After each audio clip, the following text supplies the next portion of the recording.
El capítulo 46 de Génesis, versículo 1 dice: Salió Israel con todo lo que tenía, y vino a Beerseba, y ofreció sacrificios al Dios de su padre Isaac. Este hombre Jacob no acostumbraba a buscar a Dios ni a pedirle su dirección. Sin embargo, vemos aquí que ofrece sacrificios a Dios. Ahora acude a Dios, y fíjese usted que Dios será bondadoso para con él, y se le aparecerá. Leamos los versículos 2 hasta el 4. Y habló Dios a Israel en visiones de noche, y dijo: Jacob, Jacob. Y él respondió: Heme aquí. Y dijo: Yo soy Dios, el Dios de tu padre. No temas de descender a Egipto, porque allí yo haré de ti una gran nación. Yo descenderé contigo a Egipto, y yo también te haré volver, y la mano de José cerrará tus ojos. Dios prometió que haría de Jacob una gran nación en la tierra de Egipto. Ahora, ¿cumplió Dios su promesa? Bueno, si quiere avanzar algunas páginas en su Biblia, lea conmigo lo que dice aquí en Éxodo, capítulo 1, versículo 7. Y los hijos de Israel fructificaron y se multiplicaron, y fueron aumentados y fortalecidos en extremo, y se llenó de ellos la tierra. Hubo una verdadera explosión de la población entre los israelitas en la tierra de Egipto. Ahora, ¿cómo se explica eso? Dios estaba cumpliendo su promesa a Jacob. Pasemos ahora al versículo 5 y leamos hasta el 7 de este capítulo 46 de Génesis. Y se levantó Jacob de Beerseba, y tomaron los hijos de Israel a su padre Jacob, y a sus niños y a sus mujeres, en los carros que Faraón había enviado para llevarlo. Y tomaron sus ganados y sus bienes que habían adquirido en la tierra de Canaán, y vinieron a Egipto, Jacob y toda su descendencia consigo, sus hijos y los hijos de sus hijos consigo, sus hijas y las hijas de sus hijos, y a toda su descendencia trajo consigo a Egipto. La vida de Jacob se puede dividir en tres etapas que coinciden con tres sitios geográficos: la tierra de Harán, la tierra de Canaán y la tierra de Egipto. Estos no son tan solo sitios geográficos, sino que denotan también tres niveles espirituales comunes a todos nosotros. Jacob salió de la tierra con solo su cayado que lo acompañaría el resto de su vida. En primer lugar llega a Harán, y allí es un hombre de Dios que vive según la carne. Ahora salió corriendo de Harán, huyendo de su suegro, y con temor de encontrarse con su hermano Esaú. Luego tenemos la segunda etapa de su vida en la tierra de Canaán, donde tuvo su lucha con un ángel. Es ahora un hombre de Dios que lucha con sus propias fuerzas. Ahora va a Egipto y no necesita caminar o correr, desciende en carros, apoyándose sobre su cayado, y ahora sí camina por fe. Aunque José es sobresaliente en esta sección del Génesis, cerciórese usted de anotar las evidencias del hombre espiritual de fe en la vida de Jacob. Jacob llega al fin a ser el tipo de hombre que Dios quería que fuera. Solo Dios puede hacer este tipo de hombre. Permítanos declararlo de nuevo. La vida de Jacob en Harán representa al hombre de Dios que vive en la carne. La vida de Jacob en la tierra de Canaán representa al hombre de Dios que lucha por sus propias fuerzas. Y la vida de Jacob en Egipto representa al hombre de Dios que ahora sí camina por fe. Creemos que esto es también verdad en cuanto a muchos de nosotros hoy en día. Hubo aquel tiempo en nuestras vidas cuando primero conocimos al Evangelio, la palabra de Dios, y confiamos en Cristo. Luego vino aquel período de lucha cuando pensamos que nos era posible vivir nuestra vida espiritual por nuestras propias fuerzas. Tal vez ese período duró años. Luego vino el tiempo en que crecimos en la gracia y en el conocimiento de nuestro Señor Jesucristo. Amigo oyente, no se desanime. Recuerde que pasaron años antes de que Dios perfeccionara a Jacob. Un diamante no se labra de la noche a la mañana. Notemos en los versículos 5 al 7 que se nos dice que Jacob descendió a Egipto con todo lo que tenía. Ahora, ¿por qué si es que iba solo para una visita? Bueno, porque había hambre en la tierra. Llevó sus posesiones, sus hijos y también sus nietos, y creemos que había también bisnietos. Y así llegamos ahora a la lista de todos los que descendieron con él. Es muy importante porque esta es la genealogía que conducirá hasta Jesucristo mismo y que continuará en el resto de la Biblia. Pero siento que es tan fastidioso leer tantos nombres, no vamos a leer toda la genealogía. Usted puede leerla a solas. Sin embargo, quisiéramos dirigir su atención a estos versículos que contienen una verdad muy importante. Estamos leyendo los versículos 26 y 27 de Génesis 46. Todas las personas que vinieron con Jacob a Egipto, procedentes de sus lomos, sin las mujeres de los hijos de Jacob, todas las personas fueron 66. Y los hijos de José que le nacieron en Egipto, 2 personas. Todas las personas de la casa de Jacob que entraron en Egipto fueron 70. Había 70 personas que descendieron a Egipto. Por supuesto, José y su familia ya estaban allí esperándoles, y 66 viajaron desde Canaán. Todos eran descendientes de Jacob, y en esta genealogía todos se mencionan por nombre. ¿Por qué están todas estas listas de nombres en las Sagradas Escrituras? ¿Es que Dios no tiene informaciones más importantes que estas para darnos? Amigo oyente, la verdad es que no hay nada más importante que nuestro Señor Jesucristo, y esta es la genealogía que conduce a Él.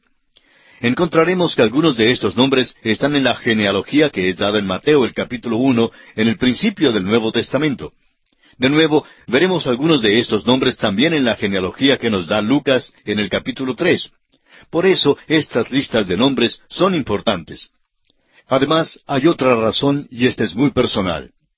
¿Ha oído usted alguna vez hablar del libro de la vida del Cordero? ¿Está su nombre escrito en aquel libro? Está escrito allí si es que usted ha aceptado personalmente a Jesucristo por la fe como su todo suficiente Salvador. Y es que, amigo oyente, usted está en la línea de Adán. Todos estamos en esa línea. Llegamos a esa línea por el simple hecho de nacer.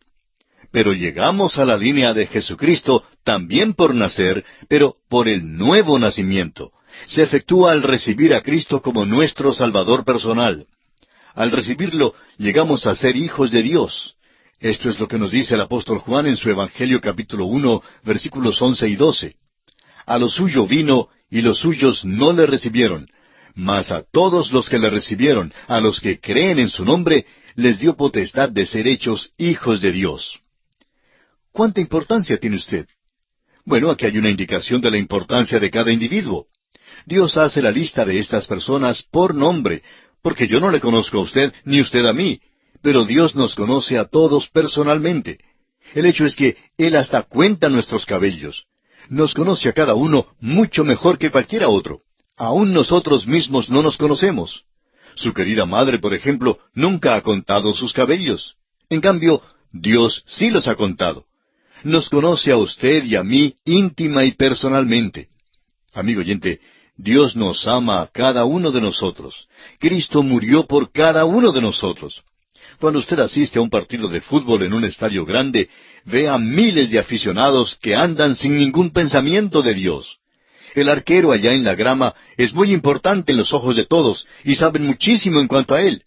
En cambio, no saben nada con respecto a Dios. Sin embargo, Dios conoce a cada uno de ellos. Nos dice que cada uno le es precioso. Yo no le conozco a usted, amigo oyente. Es posible que se sienta perdido dentro de esta gran explosión de la población con los millones de personas que hay a nuestro alrededor hoy en día. Pero permítanos decirle que usted es ante Dios un individuo. Dios conoció a todas las personas en la lista de esta genealogía. Las conoció por nombre y se deleitó en escribir sus nombres aquí porque son de Él. Por eso quisiéramos hacerle de nuevo la misma pregunta. ¿Está escrito su nombre en el libro de la vida del Cordero? Leamos ahora el versículo 28 de este capítulo 46 de Génesis. Y envió Jacob a Judá delante de sí, a José, para que le viniese a ver en Gosén, y llegaron a la tierra de Gosén. Y José unció su carro y vino a recibir a Israel su padre en Gosén, y se manifestó a él, y se echó sobre su cuello, y lloró sobre su cuello largamente. ¿Qué cuadro tenemos aquí, amigo oyente? En cierto modo, nos hace recordar el regreso del hijo pródigo, aunque José no es pródigo. Fue un encuentro glorioso. José se echó sobre el cuello de su padre y le abrazó y lloró allí. La palabra de Dios dice que lloró largamente. No sabemos por cuánto tiempo sería, pero estamos seguros que quiere decir que no era simplemente un apretón de manos carente de significado. La emoción aquí fue genuina y sincera. Ahora el versículo 30 dice, Entonces Israel dijo a José, Muera yo ahora, ya que he visto tu rostro, y sé que aún vives. ¡Qué gozo para el viejo Jacob! Francamente, amigo oyente, creemos que Jacob era un viejo que estaba ya listo para morir. Creemos que apenas logró hacer el viaje, pero Dios lo sustentó y así pudo llegar a la tierra de Egipto. Veremos que se queda a vivir allí por unos pocos años en la tierra de Egipto. Jacob y José se gozan de estos últimos años juntos. Note usted que Jacob ahora es el hombre de Dios que camina por fe. Por eso lo llaman por su nombre Israel. Y ahora leamos los versículos 31 al 34 de este capítulo 46 de Génesis. Y José dijo a sus hermanos y a la casa de su padre, Subiré y lo haré saber a Faraón y le diré, Mis hermanos y la casa de mi padre, que estaban en la tierra de Canaán, han venido a mí. Y los hombres son pastores de ovejas, porque son hombres ganaderos, y han traído sus ovejas y sus vacas y todo lo que tenían. Y cuando Faraón os llamare y dijere, ¿cuál es vuestro oficio? Entonces diréis, hombres de ganadería han sido tus siervos desde nuestra juventud hasta ahora, nosotros y nuestros padres, a fin de que moréis en la tierra de Gosén, porque para los egipcios es abominación todo pastor de ovejas. Aquellos pastores tuvieron el mismo problema en aquel día que tuvieron más tarde los pastores en el oeste de los Estados Unidos. Se nos dice que en el occidente del estado de Texas, si un hombre trataba de criar ovejas en aquella región, se encontraba en mucha dificultad. Se daba cuenta que no tendría vecinos de ninguna manera, es decir, encaraba muchísima dificultad. De la misma manera a los egipcios no les gustaban los pastores. Es interesante que la palabra de Dios ha tenido tanto que decir en cuanto a pastores. Estos hombres eran pastores que criaban ovejas, como los que todavía crían ovejas en la tierra de Israel. Esta es la figura que se emplea para describir a nuestro Señor. Él es el buen pastor que da su vida por las ovejas. Él es el gran pastor que hoy día cuida de sus ovejas. Es el príncipe de los pastores que todavía ha de aparecer. Se llama el pastor. El pastor todavía es abominación al mundo, y todavía el buen pastor no es recibido, ni aún hoy en día. Los que se han apartado de la palabra de Dios han inventado a un Jesús que, aunque es aceptado por el mundo, ni siquiera se parece al Cristo de la Biblia. El Señor Jesús, como verdaderamente es, el Señor Jesús de la Biblia, todavía es rechazado hoy en día. El Jesús que han inventado aquellos que se han apartado de las enseñanzas de Dios es un hombre que nunca vivió. Declaran que no hubo un nacimiento virginal, ni que hizo milagros, ni que murió por los pecados del mundo, ni que fue levantado de la muerte. Amigo oyente, no hay documento alguno sobre un tal Jesús. No hay tal persona como la que ellos describen. El verdadero pastor es aquel que murió por los pecados del mundo. Fue nacido de una virgen e hizo milagros. Resucitó corporalmente del sepulcro. Aquel es el pastor que al mundo no le gusta. Ese es el pastor que el mundo no acepta.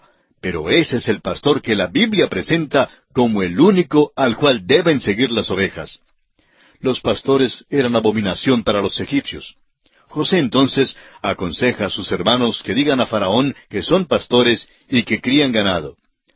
En realidad tenían tanto ganado como ovejas. Notaremos más adelante que Faraón les dará la tierra de Gosén y les pedirá que cuiden de sus ovejas, a fin de que los israelitas llegaran a ser los pastores de las ovejas en la tierra de Faraón.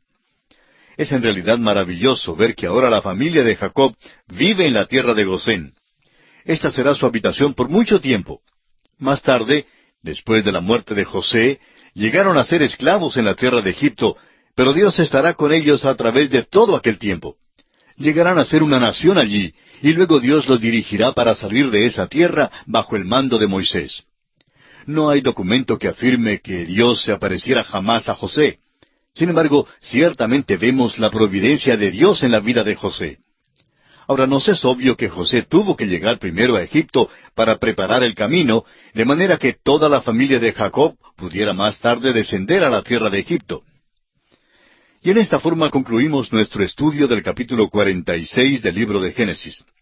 Y nos encontramos ahora en el capítulo 47. Los 70 miembros de la familia de Jacob habitaban ahora en Gosén, y José los presenta a Faraón. Debido a la gravedad del hambre, José compra todos los animales y la tierra de Egipto para Faraón. Y José jura que no enterrará a Jacob en Egipto.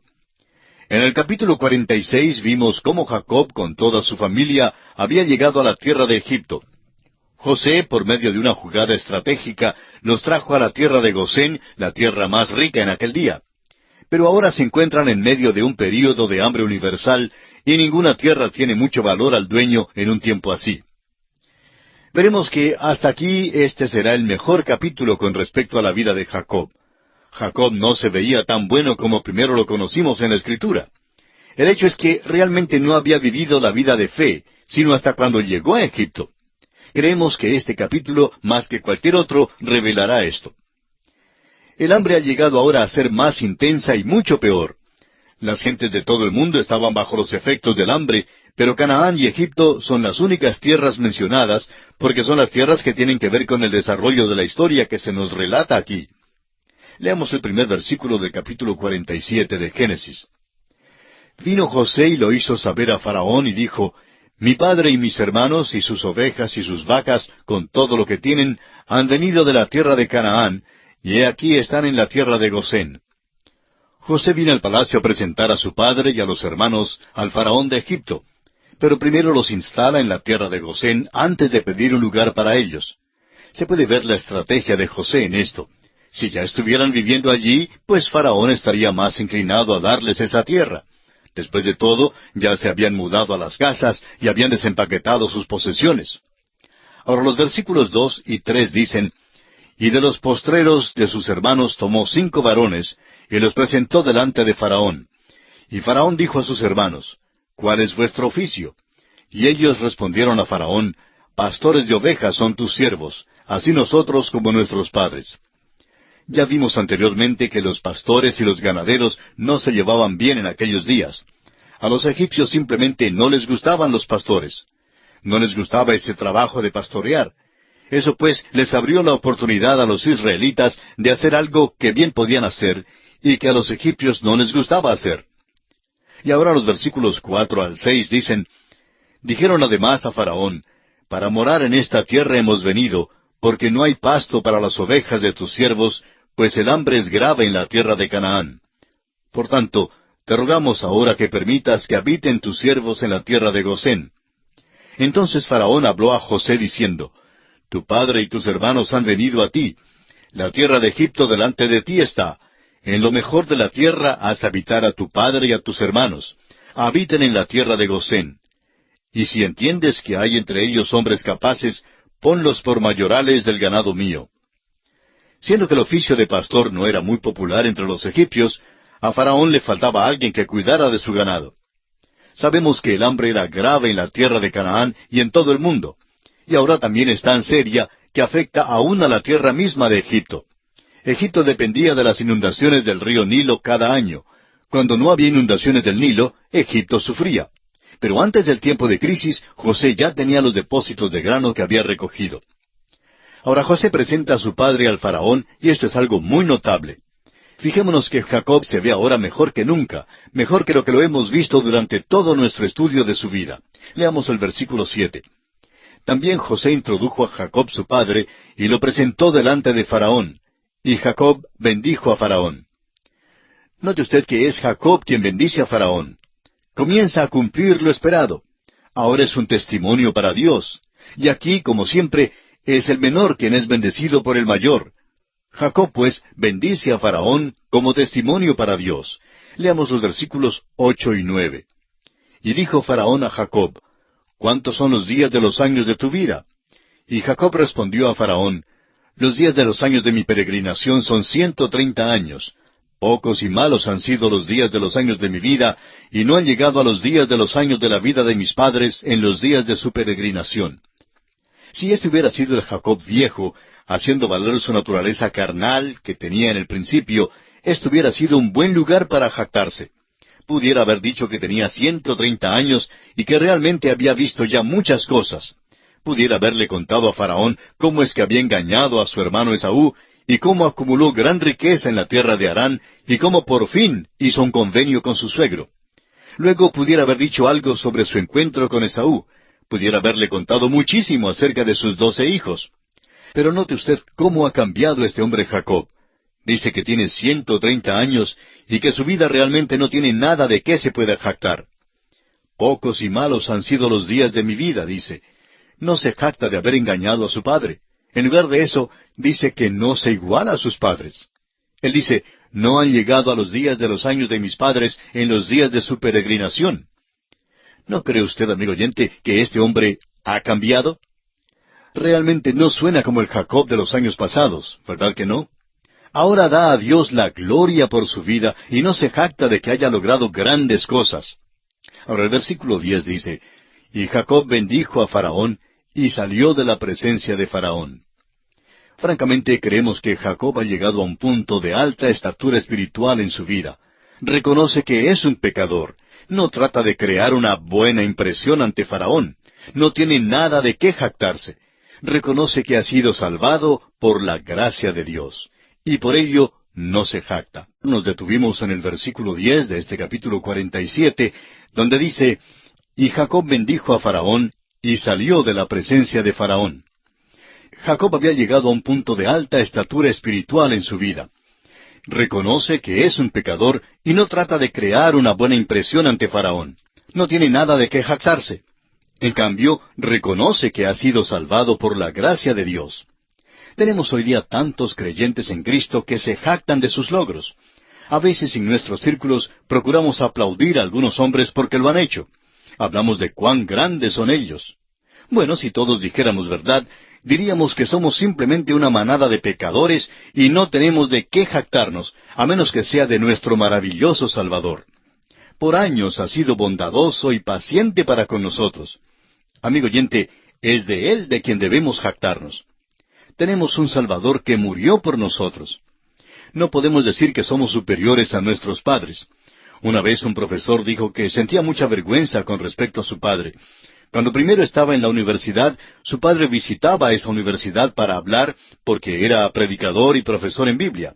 Dijo que tenía tanta vergüenza que ni aún asistía a la reunión donde hablaba su padre. Creemos que casi todos los jóvenes y señoritas pasan por períodos similares en su vida. Este señor pasó 4 años en la universidad. Salió al mundo de negocios donde experimentó toda suerte de problemas. Luego comenzó a darse cuenta que su padre había sido capaz de ganarse la vida para su familia, y que era un profesor sobresaliente de la Biblia. Este hombre se dio cuenta que su padre no era el hombre ignorante como siempre lo había considerado. ¿No es esta historia la verdad en cuanto a muchos de nosotros? Pero no es verdad en cuanto a Jacob aquí. Jacob se humilla porque ha cambiado. Y ahora los versículos 11 al 13 de este capítulo 47 nos dicen, así José hizo habitar a su padre y a sus hermanos, y les dio posesión en la tierra de Egipto, en lo mejor de la tierra, en la tierra de Ramesés, como mandó Faraón. Y alimentaba José a su padre y a sus hermanos, y a toda la casa de su padre, con pan, según el número de los hijos. No había pan en toda la tierra, y el hambre era muy grave, por lo que desfalleció de hambre la tierra de Egipto y la tierra de Canaán. 2 tierras que sufren de hambre se mencionan aquí porque son 2 tierras que tienen que ver con nuestra historia. Ambas sufren. Si Jacob se hubiera quedado en Canaán con la familia, hubiera perecido también de hambre. El grano se había depositado en la tierra de Egipto, pero no estaba produciendo más grano.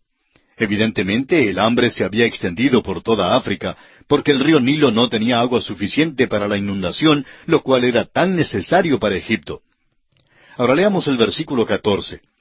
Y recogió José todo el dinero que había en la tierra de Egipto y en la tierra de Canaán, por los alimentos que de él compraban, y metió José el dinero en casa de Faraón.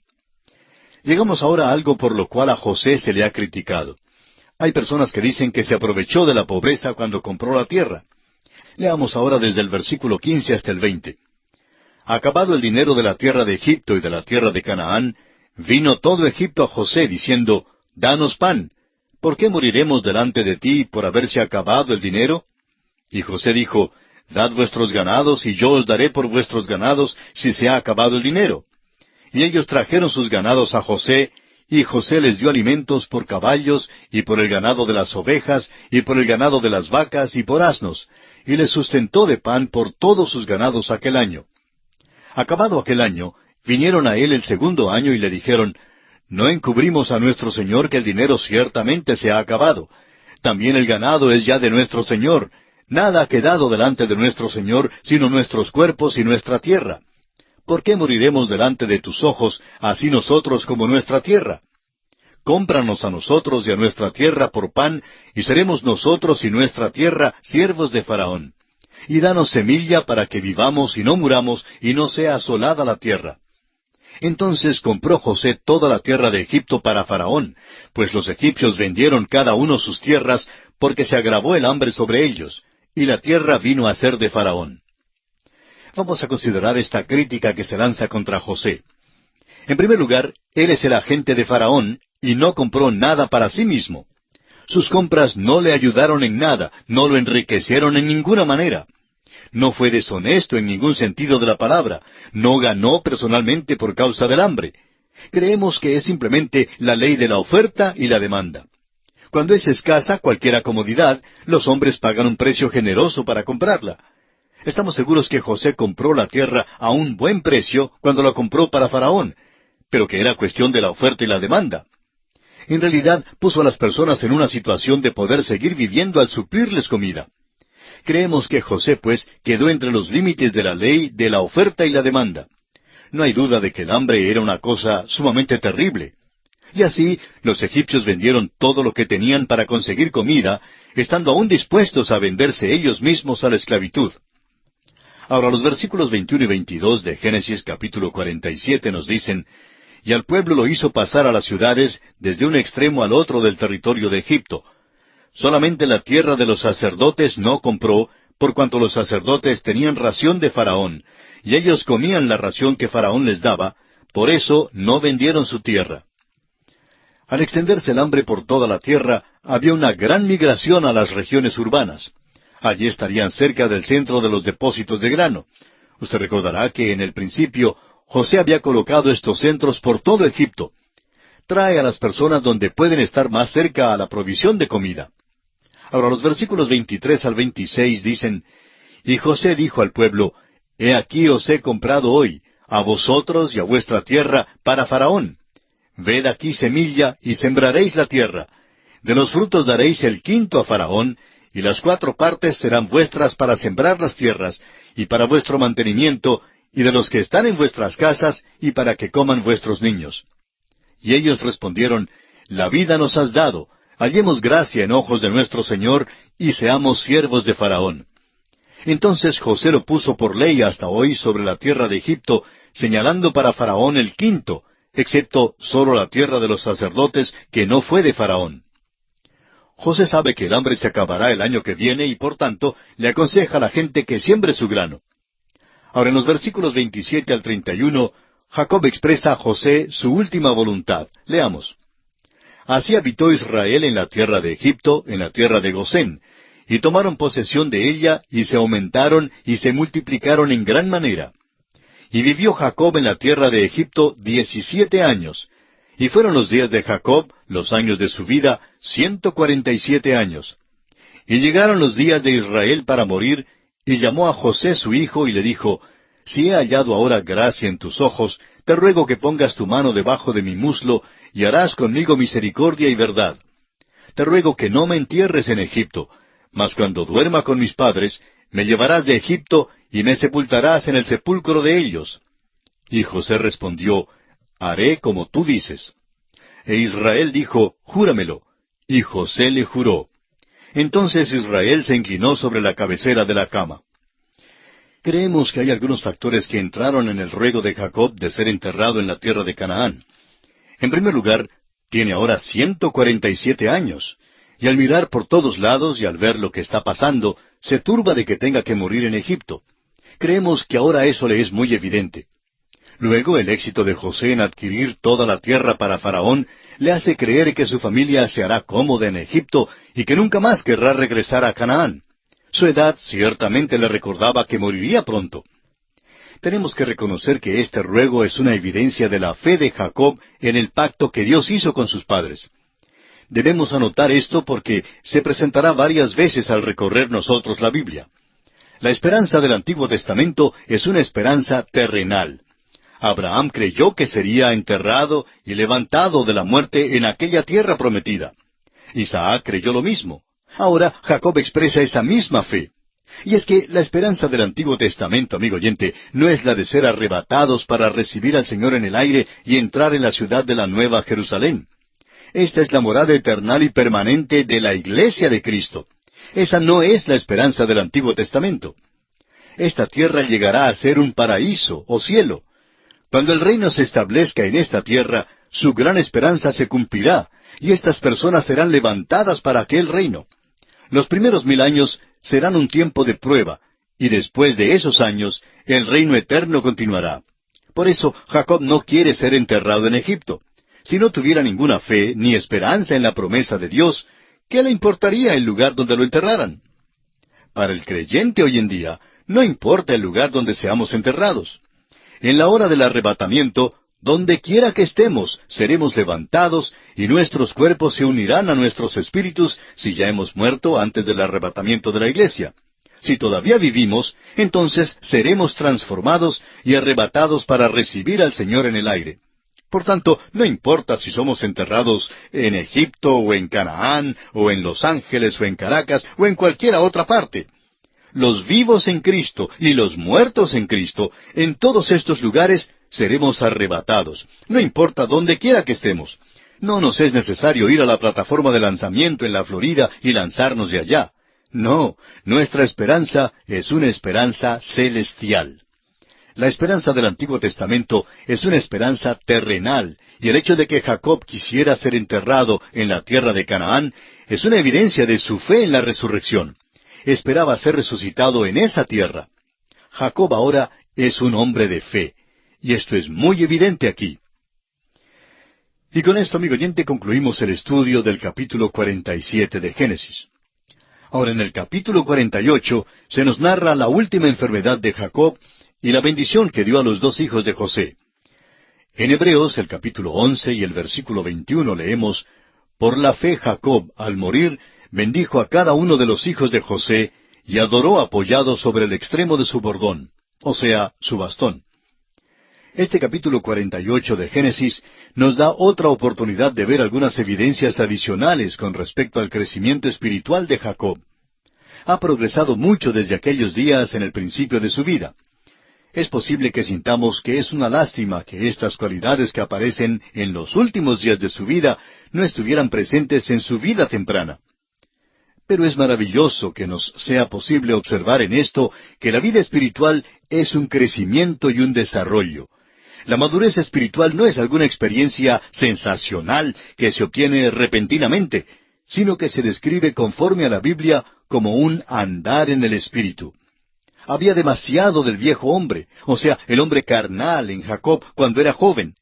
Y el nuevo hombre, espiritual, no se discierne sino hasta cuando llega a ser anciano. Hace años, después de un servicio evangelístico, una pareja de muy buena apariencia pasó adelante. El predicador les preguntó por qué habían venido. Dijeron que deseaban tener todo lo que Dios tenía para ellos. Más tarde el predicador se enteró de que pasaban adelante todos los domingos. Creían que gozarían de una experiencia sensacional e importante, la cual de golpe los haría maduros. Buscaban pues esta experiencia. Pero la Escritura nos dice que debemos crecer en la gracia y el conocimiento de nuestro Señor y Salvador Jesucristo. Vemos en Jacob que debemos esperar para ver los frutos del Espíritu.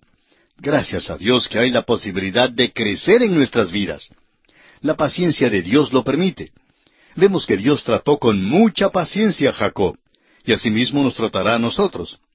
Ahora este crecimiento será más rápido y fructífero si desde el principio buscamos comprender y acatar la voluntad de Dios para nuestras vidas. Leamos los primeros 4 versículos de este capítulo 48. Sucedió después de estas cosas que dijeron a José, «He aquí tu padre está enfermo». Y él tomó consigo a sus 2 hijos, Manasés y Efraín. Y se le hizo saber a Jacob, diciendo, «He aquí tu hijo José viene a ti».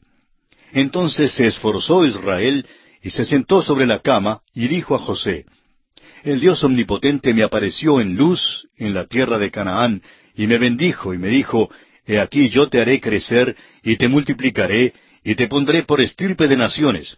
Y daré esta tierra a tu descendencia después de ti, por heredad perpetua». ¿Puede usted imaginarse, amigo oyente, la emoción del momento? Jacob tiene ante sí a su hijo favorito junto con sus 2 nietos.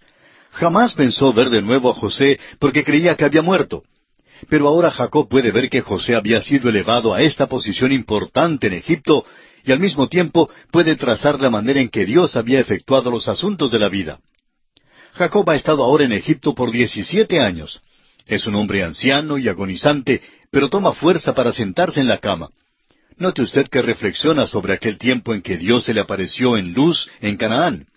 De veras, Jacob ha progresado mucho. No se jacta ahora, no habla de sus mañas. En su juventud había pensado que podía conseguir lo que quisiera y que podía emplear cualquier método para conseguirlo. Pero vemos aquí su fe y confianza en Dios. Jacob mira retrospectivamente a lo que él considera ser el principio para él, aquel momento cuando Dios se le apareció. Dios había aparecido a Jacob cuando salió de la tierra de Canaán para ir a Harán, y luego otra vez cuando regresó a esa tierra. Y Dios le bendijo. Vamos a prestar atención especial a la promesa de la cual Jacob hace mención. Leamos el versículo 4 otra vez. Y me dijo, He aquí yo te haré crecer y te multiplicaré, y te pondré por estirpe de naciones, y daré esta tierra a tu descendencia después de ti por heredad perpetua. Esta promesa se halla en el Antiguo y en el Nuevo Testamento. Dios prometió que algo se llevaría a cabo e hizo la promesa a la línea de los patriarcas Abraham, Isaac y Jacob. La promesa contiene 3 puntos específicos. Primero, esta línea sería fructífera, o sea que Dios haría ascender una nación de aquella línea. En segundo lugar, Dios mismo les daría la tierra. Y en tercer lugar, esta línea serviría de bendición a todas las naciones y a toda la gente. La razón por la cual usted y yo, amigo oyente, nos sentamos hoy día con la Biblia en la mano es porque Dios ha cumplido 2/3 de esta promesa que convino hace miles de años. Todavía no se ha cumplido el otro tercio, no tienen las guerras todavía. Tienen una orilla o frontera, pero aún esto es un asunto de disputa. Cuando reciban la tierra de la mano de Dios, vivirán allí en paz, como lo dice el profeta Miqueas en el capítulo 4, versículo 4. Y se sentará cada uno debajo de su vid y debajo de su higuera, y no habrá quien los amedrente, porque la boca de Jehová de los ejércitos lo ha hablado. Aquel será el milenio, y es cuando tendrán esa tierra. Y ahora leamos los versículos 5 y 6 del capítulo 48 de Génesis. Y ahora tus 2 hijos, Efraín y Manasés, que te nacieron en la tierra de Egipto, antes que viniese a ti a la tierra de Egipto, míos son, como Rubén y Simeón serán míos, y los que después de ellos has engendrado serán tuyos, por el nombre de sus hermanos serán llamados en sus heredades. Estos 2 nietos, los 2 hijos de José, cada uno dará origen a una tribu. Ahora, a primera vista parece que serían 14 las tribus de Israel, ya que Jacob tuvo 12 hijos, y ahora con los 2 hijos de José, que darán origen cada uno a una tribu, parece que habrá 14. Primeramente notemos que no había tribu de José, pero sí había tribus de Efraín y Manasés. Y eso suma 13 en las matemáticas de todo hombre. Sin embargo, la Biblia solo cuenta 12 tribus. Luego vemos que la tribu de Leví no fue contada como tribu. Llegó a ser la tribu sumo sacerdotal y no era contada entre las otras tribus. Es posible que usted crea que es una manera algo equivocada de contar, pero amigo oyente, yo no las conté. La palabra de Dios las cuenta así, y así es como Dios las quiso contar. Estos 2 muchachos, pues, tienen más de 17 años, porque nacieron antes que Jacob viniera a Egipto. Note usted ahora que Jacob recuerda a Raquel, su amada esposa, la madre de José. Veamos ahora el versículo 7 de Génesis capítulo 48. Porque cuando yo venía de Padán Aram, se me murió Raquel en la tierra de Canaán, en el camino, como media legua de tierra viniendo a Efrata. Y la sepulté allí en el camino de Efrata, que es Belén. Aún en el lecho de muerte se acuerda del lugar donde sepultó a Raquel.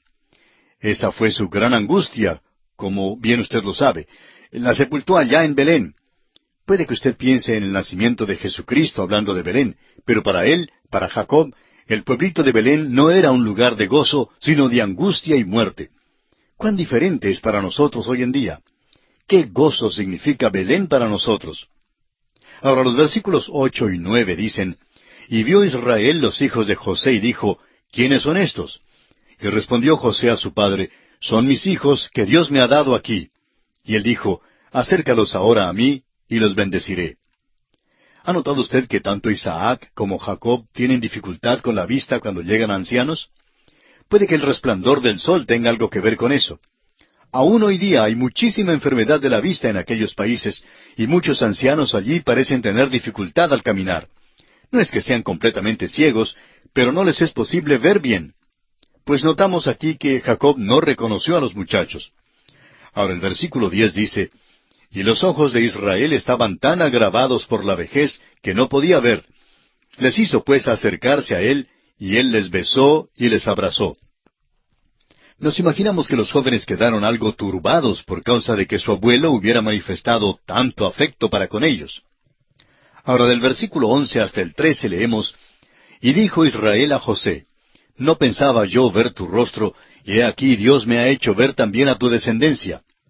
Entonces José los sacó de entre sus rodillas, y se inclinó a tierra. Y los tomó José a ambos, Efraín a su derecha, a la izquierda de Israel, y Manasés a su izquierda, a la derecha de Israel, y los acercó a él. José los lleva a los muchachos más cerca de su abuelo, ya que no podía ver bien, por eso extendería la mano para encontrarlos. Ahora el versículo 14 dice, entonces Israel extendió su mano derecha y la puso sobre la cabeza de Efraín, que era el menor, y su mano izquierda sobre la cabeza de Manasés, colocando así sus manos adrede, aunque Manasés era el primogénito. Ahora Efraín es el que va a ser el líder superior a Manasés. Más adelante veremos que la tribu de Manasés marchó bajo la bandera de la tribu de Efraín en la marcha del desierto, como lo veremos cuando estudiemos el libro de Números. Josué procedía de la tribu de Efraín, y había muchos otros grandes hombres que también descendieron de esa tribu. Efraín, pues, llegó a ser la tribu con prioridad. Eso es indiscutible. Veamos una vez más este versículo 14 que dice, entonces Israel extendió su mano derecha y la puso sobre la cabeza de Efraín, que era el menor, y su mano izquierda sobre la cabeza de Manasés, colocando así sus manos adrede, aunque Manasés era el primogénito. Notamos aquí que Efraín debía ser el líder superior a Manasés. Más adelante veremos que la tribu de Manasés marchó bajo la bandera de la tribu de Efraín durante su travesía por el desierto, como lo veremos cuando estudiemos el libro de Números. Josué procedía de la tribu de Efraín, y había muchos otros grandes hombres que también descendieron de esa tribu. Efraín, pues, llegó a ser la tribu con prioridad. ¿Ve usted lo que aconteció aquí? Aunque Jacob no podía ver tan bien, podía saber lo que José hacía. José estaba empujando a su hijo mayor a la posición de la mano derecha de Jacob y el menor hacia la izquierda. ¿Pero qué fue lo que hizo el viejo Jacob? Bueno, simplemente cambió las manos. Puso la mano derecha sobre el hijo menor y la izquierda sobre el mayor. Ahora quizá usted pueda preguntar, ¿por qué hizo eso Jacob? Sabemos que sentía amor para con ambos jóvenes. No cabe duda en cuanto a eso. Ambos eran los hijos de su hijo favorito, José. Pero a sabiendas, da la bendición al menor, y hemos llegado a la conclusión que es porque él mismo era el menor y él había recibido la bendición de Isaac. Aquí pues transfiere esa bendición al hijo menor de José. Hallamos este mismo procedimiento muchas veces en las Sagradas Escrituras. Dios lo emplea para enseñarnos una lección. Por ejemplo, en la selección de un rey para Israel, Dios nunca escogió a Saúl. Fueron los hombres quienes escogieron a Saúl. Votaron por él. La selección de Dios fue David. Ahora David no era aún el hijo mayor de Isaí, sino el menor. Dios enseña que no acepta la primogenitura que es por el nacimiento natural. Dios nunca aceptará eso. Debe ser un nuevo nacimiento. Dios, amigo oyente, no presta atención a las cosas que a nosotros nos llaman la atención. Nosotros podríamos escoger al hijo mayor, el que lleva la responsabilidad y de quien podríamos depender. Miramos al hombre natural y escogemos según sea su habilidad natural.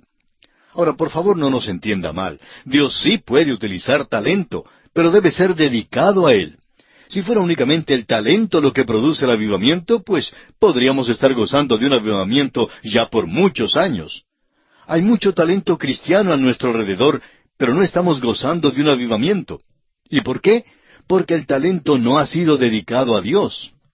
Amigo oyente, debe ser entregado a Dios para que Él lo utilice conforme a su voluntad.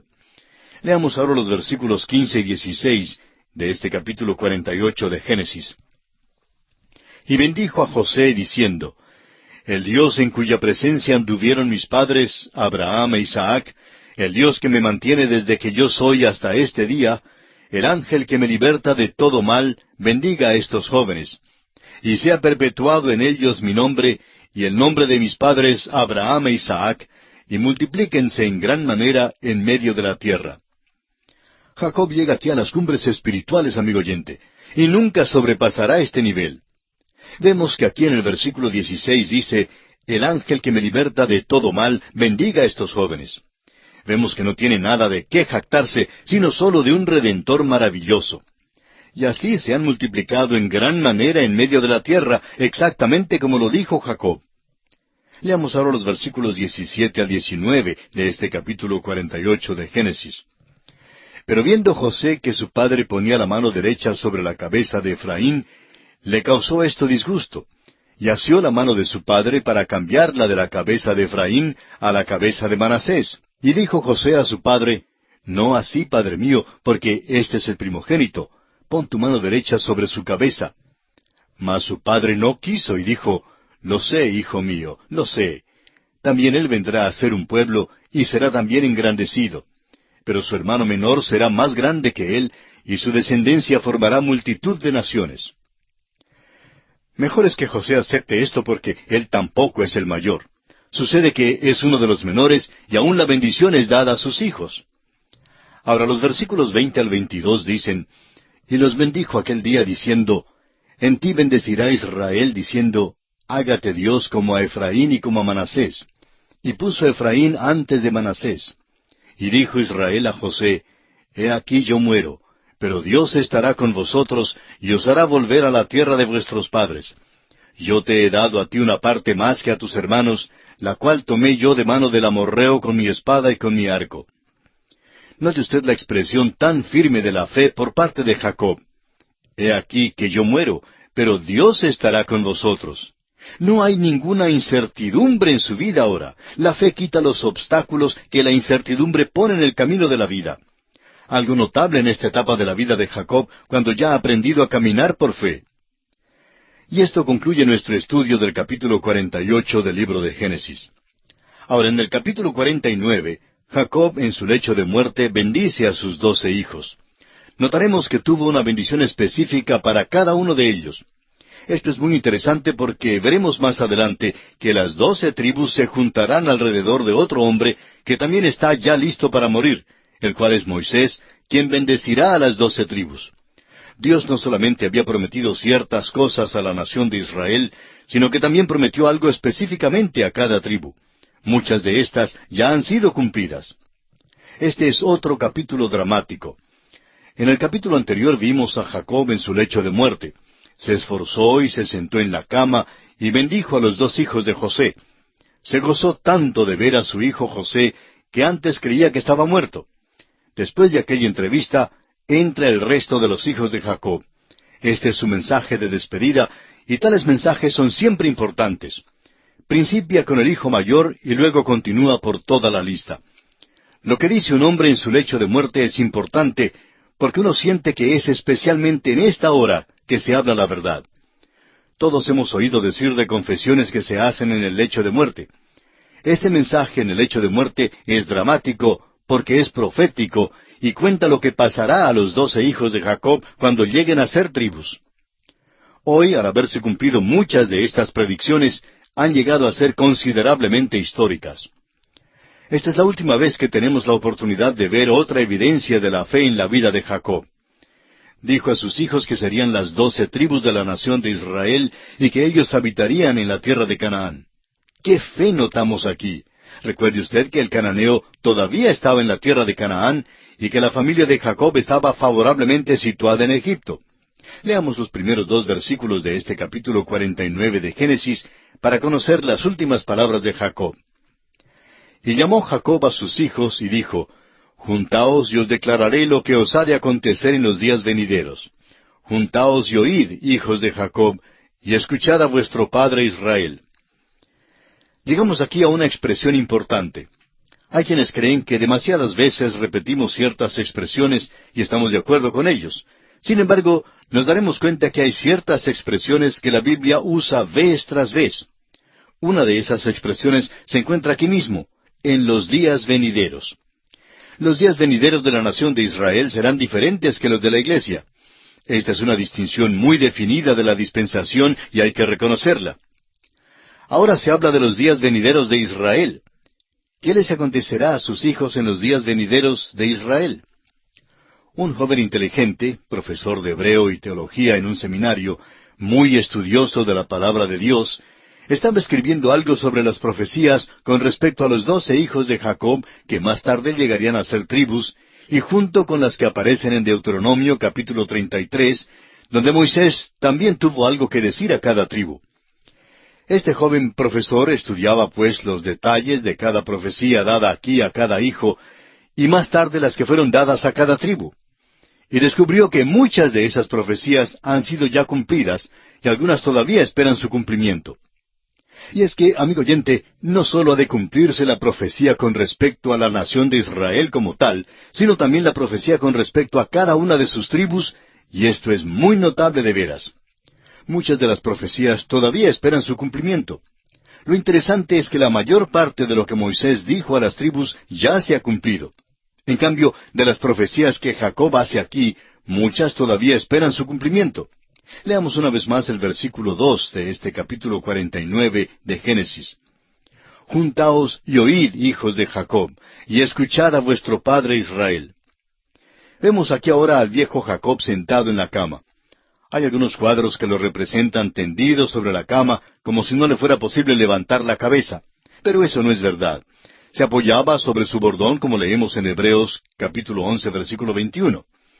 Francamente, el viejo Jacob había sido activo durante toda su vida y quería continuar así. La muerte realmente es una turbación. Llega en el momento más inoportuno, cuando más queremos seguir nuestra actividad aquí. Si hemos acordado un compromiso, una cita, pues debemos olvidarlo. A veces asumimos compromisos o actividades por anticipado, bajo la condición de que estemos vivos. Bueno, Jacob se apoyó sobre su bordón. Quería continuar su vida, pero no le fue posible. ¡Qué hombre más extraordinario! Leamos ahora los versículos 3 y 4 de Génesis capítulo 49. Jacob se dirige a Rubén y le dice, Rubén, tú eres mi primogénito, mi fortaleza y el principio de mi vigor, principal en dignidad, principal en poder. Impetuoso como las aguas, no serás el principal, por cuanto subiste al lecho de tu padre. Entonces te envileciste, subiendo a mi estrado. Estos patriarcas reconocían el gran tema de la herencia que hoy en día es de tanta preocupación. De tal palo, tal astilla, decimos. Jacob reconoce eso y ve que este hijo se parece muchísimo a él. Impetuoso como las aguas, podía haber descrito a Jacob en sus primeros años. Era verdad también en cuanto a su hijo mayor. No serás el principal. Y Rubén nunca lo fue, nunca salió primero. Salió de segundo o tercero, pero nunca como primero. Hay muchas personas así como él hoy día. Se conforman con un segundo o tercer lugar y no desean sobresalir, no desean llegar al primer lugar. Ahora, la historia con respecto a Rubén, a la cual se refiere Jacob aquí, es sórdida. No dedicamos suficiente tiempo a ella cuando estudiamos el Génesis porque no vimos ninguna razón de tratar con ella. La literatura contemporánea y los dramas de los cines y la televisión nos dan suficiente material sórdido, es decir, repugnante hasta que enfermamos con eso. Hemos notado que aún los hombres que condenan la censura y creen que todos deben tener oportunidad de hacer todo lo que quieran y hablar lo que les dé la gana, ya escriben diciendo que están cansados de la sociedad que nos ponen a la vista hoy en día por todos lados. Así pues, no vemos ninguna razón por la cual tratar este incidente aquí. Al cristiano se le exhorta a pensar en lo que es bueno y puro. Así lo expresa el apóstol Pablo en su carta a los Filipenses, capítulo 4, versículo 8, donde dice, Por lo demás, hermanos, todo lo que es verdadero, todo lo honesto, todo lo justo, todo lo puro, todo lo amable, todo lo que es de buen nombre, si hay virtud alguna, si algo digno de alabanza, en esto pensad. Veamos ahora lo que Jacob dice a Simeón y a Leví, y leamos los versículos 5 hasta el 7. Simeón y Leví son hermanos, armas de iniquidad sus armas. En su consejo no entre mi alma, ni mi espíritu se junte en su compañía, porque en su furor mataron hombres, y en su temeridad desjarretaron toros. Maldito su furor que fue fiero, y su ira que fue dura. Yo los apartaré en Jacob, y los esparciré en Israel. Estos dos hijos se agrupan y se llaman hermanos, pues ambos eran hijos de Lea, la primera esposa de Jacob. Usted recordará cómo entraron en Salem, una ciudad de Siquem, y dieron muerte a todos los hombres que vivían en esa ciudad, solo porque un hombre fue culpable de deshonrar a su hermana. Claro que no les gustó, pero se vengaron del pueblo entero, y fue malo lo que hicieron. Jacob ahora les hace recordar eso. Simeón era la tribu más sureña, y uno podría pensar que habría sido identificada con Judá y Benjamín. Esto no fue verdad en la historia, y en realidad uno simplemente no oye hablar de ella. Tenía este territorio sureño, pero parece haberse desvanecido entre las otras tribus. En Leví vemos una exhibición de la maravillosa gracia de Dios. Es verdad que fueron esparcidos en Israel, pero fue porque era la tribu sacerdotal. Solo la gracia de Dios puede tomar un hombre cruel como Leví y hacer de él el cabecilla de la tribu sacerdotal. Es la gracia de Dios que ha hecho de nosotros, pecadores, un reino de sacerdotes, amigo oyente. Todo creyente es sacerdote hoy en día. Entre ellos se encuentran borrachos convertidos, rameras convertidas y asesinos convertidos. Hemos sabido de todo esto en diversas iglesias. Ahora, ¿cómo llegaron a ser sacerdotes en el reino de Dios? Bueno, exactamente como nosotros lo llegamos a ser. Es por la maravillosa gracia de Dios. Sabiendo que fuisteis rescatados de vuestra vana manera de vivir, la cual recibisteis de vuestros padres, no con cosas corruptibles como oro o plata, sino con la sangre preciosa de Cristo, como de un cordero sin mancha y sin contaminación. Así nos lo dice el apóstol Pedro en su primera carta, capítulo 1, versículos 18 y 19. Luego Pedro sigue diciendo en el capítulo 2, versículo 5 de su primera carta, vosotros también, como piedras vivas, sed edificados como casa espiritual y sacerdocio santo, para ofrecer sacrificios espirituales aceptables a Dios por medio de Jesucristo. ¿De quiénes habla? De los que han sido redimidos por la sangre preciosa de Cristo. Rubén perdió el lugar principal, y ahora Simeón y Leví también han perdido ese lugar. El rey no habría de venir de ninguna de estas tribus. Hay otro hijo, y él también fue pecador. Veremos lo que la gracia de Dios hizo por él. Génesis capítulo 49, versículo 8 dice, Judá, te alabarán tus hermanos, tu mano en la cerviz de tus enemigos, los hijos de tu padre se inclinarán a ti. Esto no era el caso en el tiempo que Jacob dio esta bendición. Usted recordará, amigo oyente, que el primer sueño de José debía ser cumplido, y todos sus hermanos se postrarían delante de él. Pero en el futuro será la tribu de Judá ante la cual han de postrarse. De Judá es de quien procederá el Rey, el cual es el Señor Jesucristo. Leamos ahora los versículos 9 al 12 de Génesis capítulo 49. Cachorro de león, Judá, de la presa subiste, hijo mío, se encorvó, se echó como león, así como león viejo. ¿Quién lo despertará? No será quitado el cetro de Judá, ni el legislador de entre sus pies, hasta que venga Silo, y a él se congregarán los pueblos. Atando a la vid su pollino, y a la cepa el hijo de su asna, lavó en el vino su vestido, y en la sangre de uva su manto. Sus ojos rojos del vino, y sus dientes blancos de la leche. Esta es una de las profecías más notables en toda la palabra de Dios. Ya se nos ha dicho que habrá una simiente de mujer. Esa fue la primera profecía. Y pondré enemistad entre ti y la mujer, y entre tu simiente y la simiente suya. Esta te herirá en la cabeza, y tú le herirás en el calcañar. Así leímos cuando estudiamos el capítulo 3 de Génesis, versículo 15. Aquella simiente fue confirmada a Abraham, Isaac y Jacob. Aquí de nuevo es confirmada a Judá. Es de la línea de Judá de donde vendrá el rey. Y no solo eso, sino también se llamará Silo. Ahora Silo significa descanso y tranquilidad. Él es el príncipe de paz, es quien traerá descanso. Amigo oyente, recuerde que cuando Jesús caminaba aquí en la tierra, Él dijo, Venid a mí todos los que estáis trabajados y cargados, y yo os haré descansar. Ese es Silo. Jesucristo había venido como Silo, como descanso, pero los hombres de su día lo rechazaron. Jesucristo también vendrá con el cetro. El cetro de este universo hoy en día está en las manos que fueron clavadas en la cruz. En la última parte del versículo 24 de este capítulo 49 de Génesis leemos que de Dios vendrá el pastor, la roca de Israel. Por tanto, este Silo también es pastor y roca. Cuando lleguemos al libro de Números, capítulo 24, versículo 17, encontraremos allí que también hay una estrella que se profetiza. Pensemos en todo lo que significa la venida de Cristo. Él es la simiente prometida a la mujer y a los patriarcas. Es el Silo que trae descanso. Es el que lleva el cetro. Es el pastor que dio su vida y el príncipe de los pastores que algún día vendrá. Es la piedra que desecharon los edificadores, pero que ahora ha venido a ser cabeza del ángulo. Es hoy día la estrella resplandeciente de la mañana para su iglesia. Esta es la línea que corre de Adán y Set después de que Abel fue muerto. De Set atraviesa a Noé, a Sem, y luego a Abraham, Isaac y Jacob, y ahora a Judá. Amigo oyente, no perdamos el hecho maravilloso de que Dios se mueve aquí según un plan y según un programa muy bien trazado y muy bien elaborado. Es muy importante que notemos eso. Luego examinemos la profecía de sus dos venidas. Atando a la vid su pollino.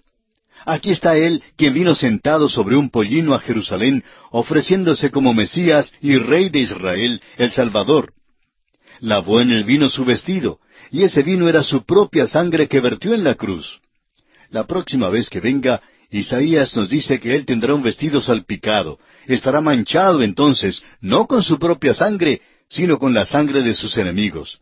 Sus ojos estarán rojos del vino de venganza cuando llegue la segunda vez como vencedor y como juez.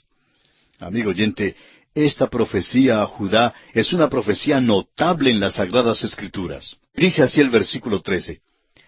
Zabulón en puertos de mar habitará, será para puerto de naves, y su límite hasta Sidón. Zabulón era la tribu que vivía junto a la costa hacia el norte de la tierra de Canaán. Ahora los versículos 14 y 15 nos presentan la profecía con respecto a Isacar, y dicen así: Isacar, asno fuerte que se recuesta entre los apriscos, y vio que el descanso era bueno, y que la tierra era deleitosa, y bajó su hombro para llevar, y sirvió en tributo. Isacar también se ubicó por allá, hacia el norte de la tierra de Canaán. Eran los que hacían muchísimo trabajo que constituyó el fundamento de la nación. Ellos eran los trabajadores, y ese es el pensamiento aquí. Oímos hablar muchísimo acerca de la mayoría silenciosa hoy en día. Bueno, esas son las personas ordinarias, como usted y yo, amigo oyente. No aparecemos en la televisión, no queremos eso. Son los hombres extraordinarios y a veces raros, y los hombres que otros consideran grandes, los que vemos en la televisión. Nos tratan de convencer que estos son los tipos de hombres que son los importantes. Pero, amigo oyente, ellos no constituyen el fundamento de su nación o de cualquier otra. Estas pequeñas tribus como Zabulón e Isacar, las que estamos propensos a pasar por alto, son las que realmente constituían la columna vertebral de la nación de Israel cuando entraron a la tierra prometida. En los versículos 16 al 18 notamos que la tribu de Dan tiene parte importante en la vida de Israel. Leamos. Dan juzgará a su pueblo, como una de las tribus de Israel. Será Dan serpiente junto al camino, víbora junto a la senda, que muerde los talones del caballo y hace caer hacia atrás al jinete. Tu salvación esperé, oh Jehová. Dan necesita la salvación del Señor porque Dan era una de las tribus que en realidad salió en rebelión. Eso lo veremos a medida que progresemos en nuestro estudio de las Escrituras. Ahora veamos el versículo 19 de este capítulo 49 de Génesis. Gad, ejército, lo acometerá, mas él acometerá al fin. Esta era otra tribu que pobló el norte del país. En realidad, Dan quedaba en la parte más al norte, más septentrional, y por tanto, cuando la tierra de Israel se describe, se expresa de Dan a Beerseba. Leamos ahora los versículos 20 al 22. El pan de hacer era substancioso, y él dará deleites al rey. Neftalí, sierva suelta, que pronunciará dichos hermosos. Rama frutífera es José, rama frutífera junto a una fuente, cuyos vástagos se extienden sobre el muro. Estos versículos nos presentan en forma muy sencilla las profecías en cuanto a Aser, Neftalí y también a José. José había dejado su tierra y había descendido a Egipto, pero todavía era un testimonio para Dios ahí. Más adelante sus hijos Efraín y Manasés serían puestos en el territorio que después llegaría a ser Samaria. Se llamaba el territorio de los gentiles en el día de Cristo. Era un gran lugar para testificar, y el Evangelio entró en esa región en los días del Señor Jesucristo. Nuestro Salvador ministró allí. El Evangelio según San Juan, en el capítulo 4, registra el momento en que Cristo testifica a la gente de Samaria, en particular a una samaritana junto a un pozo. Estas profecías se llevan a cabo de una manera extraordinaria. Leamos ahora los versículos 23 al 26 de Génesis capítulo 49. Le causaron amargura, le asaetearon y le aborrecieron los arqueros, mas su arco se mantuvo poderoso, y los brazos de sus manos se fortalecieron por las manos del fuerte de Jacob, por el nombre del pastor, la roca de Israel. Por el Dios de tu padre, el cual te ayudará, por el Dios omnipotente, el cual te bendecirá con bendiciones de los cielos de arriba, con bendiciones del abismo que está abajo, con bendiciones de los pechos y del vientre. Las bendiciones de tu padre fueron mayores que las bendiciones de mis progenitores. Hasta el término de los collados eternos serán sobre la cabeza de José y sobre la frente del que fue apartado de entre sus hermanos. Tengamos en cuenta que dos tribus procedieron de José. Las tribus de Efraín y Manasés fueron tribus destacadas, importantes y muy poderosas. Se originó una división del reino por causa de estas dos tribus, especialmente la de Efraín. Llevaron a Israel a la idolatría. Jeroboam fue de la tribu de Efraín y fue el líder, el dirigente. Fue en estas tribus que los dos becerros fueron puestos para la adoración. Jacob aquí los llama a volverse, a tornarse al Dios de su padre, al Dios de Israel, al Dios de Jacob. Ahora el versículo 27 dice, Benjamín es lobo arrebatador, a la mañana comerá la presa, y a la tarde repartirá los despojos. Esta es una profecía extraña con respecto a Benjamín. Benjamín se identificaba muy cercanamente con Judá, de tal manera que Benjamín acompañaba a la tribu de Judá en la división del reino. Fueron las únicas tribus que se quedaron con la casa de David. Ahora el versículo 28 resume diciendo, Todos estos fueron las 12 tribus de Israel, y esto fue lo que su padre les dijo al bendecirlos. A cada uno por su bendición los bendijo. Ahora los versículos 29 y 30 resumen las últimas palabras de Jacob antes de su muerte. Leamos. Les mandó luego y les dijo, Yo voy a ser reunido con mi pueblo. Sepultadme con mis padres en la cueva que está en el campo de Efrón el Eteo, en la cueva que está en el campo de Macpela, al oriente de Mamre, en la tierra de Canaán, la cual compró Abraham con el mismo campo de Efrón el Eteo, para heredad de sepultura. Vemos que la muerte para Jacob no fue el fin de todo, pues estaría con su pueblo. Él deseaba ser sepultado en la cueva que Abraham había comprado. Quería asegurarse que quedaría en aquella tierra hasta el día cuando sería levantado de los muertos para luego vivir en aquella tierra. Aunque no se llevaba datos escritos en aquellos días, vemos que Jacob sabía mucho de su propia historia y de las transacciones de sus antepasados. Ahora el versículo 31 dice, Allí sepultaron a Abraham y a Sara su mujer, allí sepultaron a Isaac y a Rebeca su mujer, allí también sepulté yo a Lea. No es tanto que tuviera interés en ser sepultado con Lea. Después de todo, Raquel, su amada, había sido sepultada en Belén. Pero Jacob desea ser sepultado donde un día será levantado de la muerte en la resurrección, para estar allí mismo cuando Dios cumpla sus promesas a la nación de Israel. Y ahora los versículos finales de este capítulo 49, versículos 32 y 33 dicen, La compra del campo y de la cueva que está en él fue de los hijos de Ed.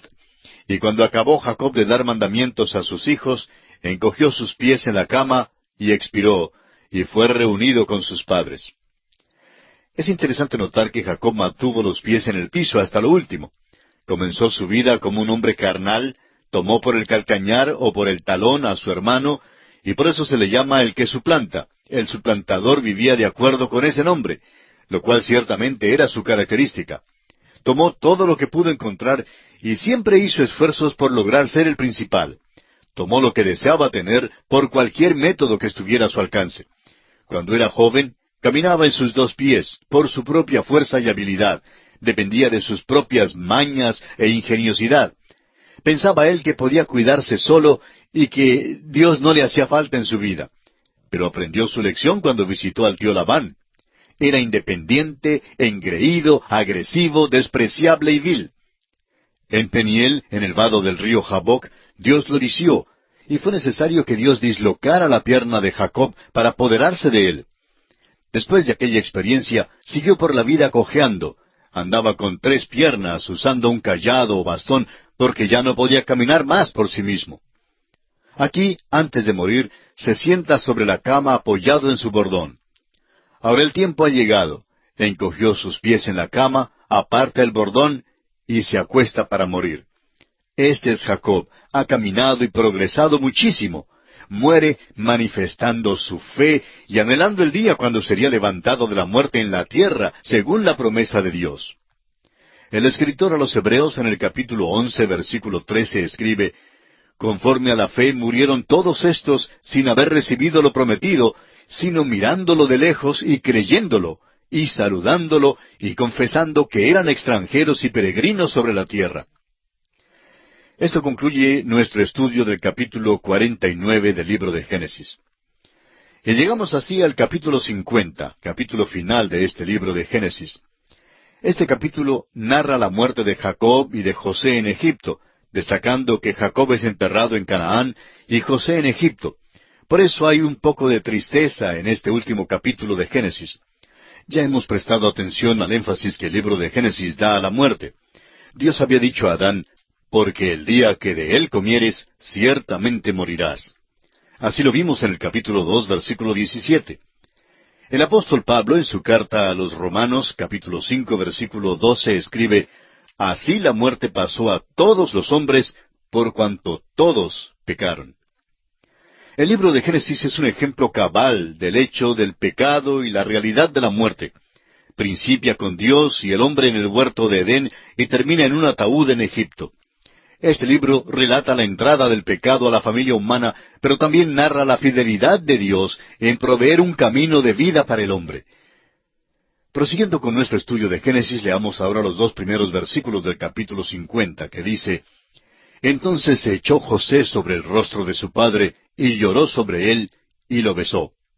Y mandó José a sus siervos, los médicos, que embalsamasen a su padre, y los médicos embalsamaron a Israel. Sabemos que los egipcios eran muy peritos en este tipo de cosas. Podemos decir mucho sobre las momias de Egipto. Tenían un método de sepultar que nosotros todavía hoy en día no comprendemos. José, pues, llamó a los médicos para que embalsamasen a su padre, o sea, para que lo convirtiesen en momia. Y eso, pues, fue exactamente lo que sucedió, y opinamos que la momia de Israel está en Hebrón hoy en día. Tengamos en mente que era su ruego que le llevasen y le sepultasen en la cueva de Macpela, porque su esperanza era una esperanza terrenal. Cuando sea levantado de la muerte, estará allí en esa tierra con la nación de Israel.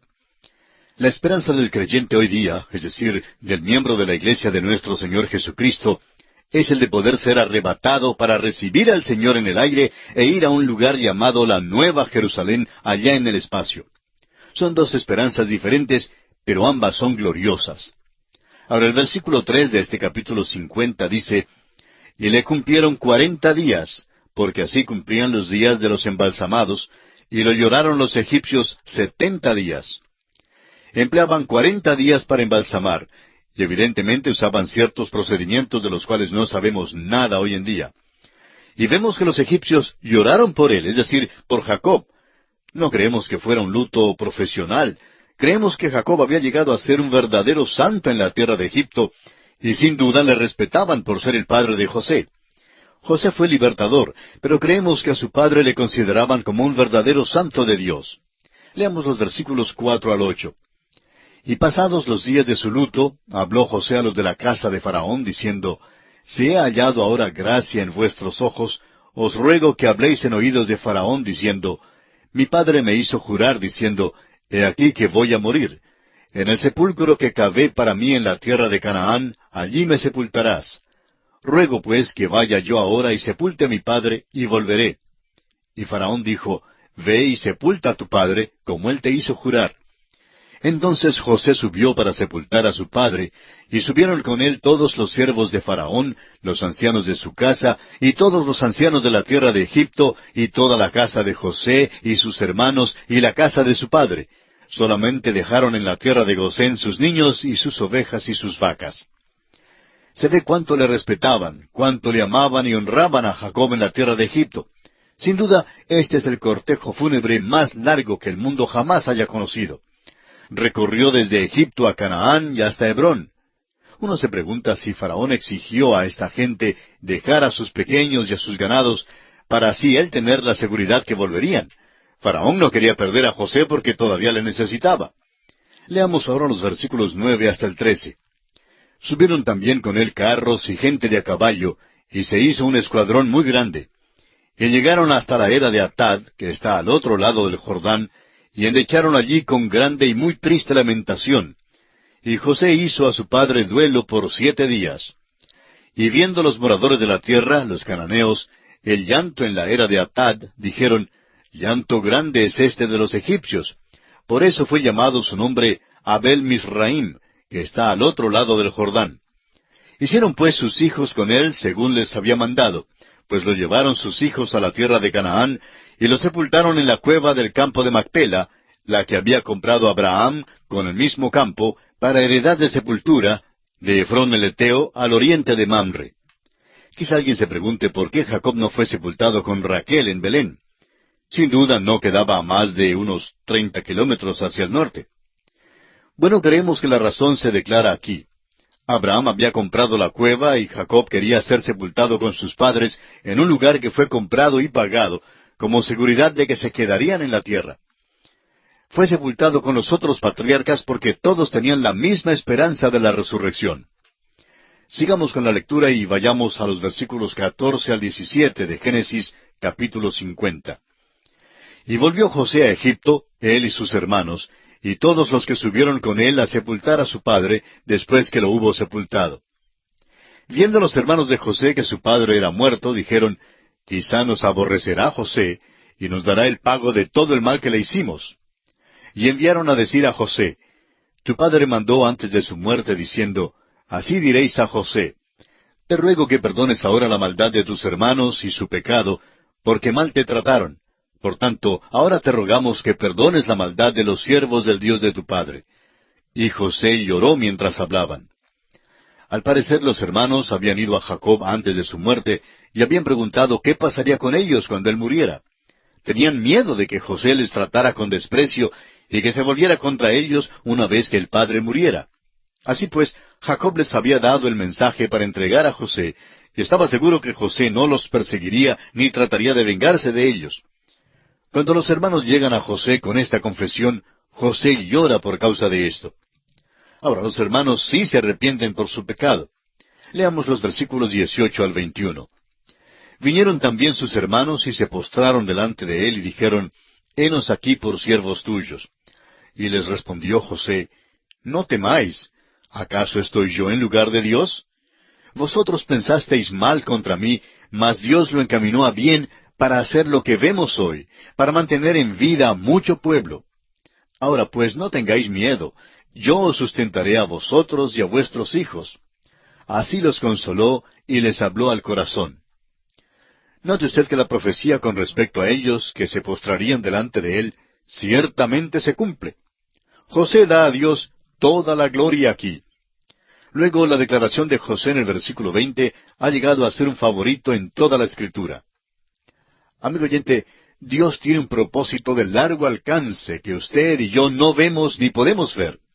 ¿Cuán humanos somos en cuanto a esto? A veces no podemos ver ni siquiera más allá de nuestra nariz. Cuando nos llegan las dificultades, nos preguntamos, ¿por qué permite Dios que nos lleguen estas pruebas? Recordemos que Dios tiene un propósito y no permitirá que nos suceda algo a menos que traiga algo bueno a nuestra vida. Leamos ahora los versículos 22 y 23 de este capítulo 50 de Génesis. Y habitó José en Egipto, él y la casa de su padre, y vivió José 110 años, y vio José los hijos de Efraín hasta la 3ª generación. También los hijos de Maquir, hijo de Manasés, fueron criados sobre las rodillas de José. Los 3 últimos versículos del capítulo 50, los versículos 24 al 26, nos relatan la muerte y el sepelio de José en Egipto. Escuchemos sus palabras. Y José dijo a sus hermanos, yo voy a morir. Mas Dios ciertamente os visitará, y os hará subir de esta tierra a la tierra que juró a Abraham, a Isaac y a Jacob. E hizo jurar José a los hijos de Israel, diciendo, Dios ciertamente os visitará, y haréis llevar de aquí mis huesos. Y murió José a la edad de 110 años, y lo embalsamaron, y fue puesto en un ataúd en Egipto. Y así termina el libro de Génesis. En el principio creó Dios los cielos y la tierra, y al final queda un ataúd en Egipto. ¿Qué había acontecido? El pecado había entrado en la familia humana. Y ahora surge la pregunta, ¿por qué no llevaron a José a Canaán para ser sepultado también allí? Bueno, es obvio que José era considerado héroe en la tierra de Egipto, y no creemos que los egipcios hubieran permitido que el cuerpo de José hubiera sido quitado de su tierra en aquel tiempo. Creemos que José era uno de los patriarcas sobresalientes a quienes los egipcios veneraron en gran manera, y sin duda erigieron algún monumento en su sepultura. En la vida de José vemos la misma esperanza que observamos en la vida de Jacob. Tiene fe en Dios y en el futuro, y ésta ha sido manifestada a través de toda su vida. Desde el principio mismo, esta fe le dio alegría de espíritu en medio de todas las experiencias oscuras de la vida. José también creía que Dios levantaría a su pueblo terrenal para heredar la tierra prometida. El libro de Hebreos hace mención de esto como el clímax de la fe en la vida de José. Dice el capítulo 11 de Hebreos en el versículo 22, Por la fe José, al morir, mencionó la salida de los hijos de Israel y dio mandamiento acerca de sus huesos. Ahora en Éxodo capítulo 13 vemos la manera tan maravillosa en que Dios honró a José y contestó su súplica. Moisés y los hijos de Israel llevaron los huesos de José con ellos cuando salieron de Egipto y entraron en la tierra prometida. Y así, amigo oyente, concluye esta primera etapa del viaje que estamos realizando a través de toda la Biblia.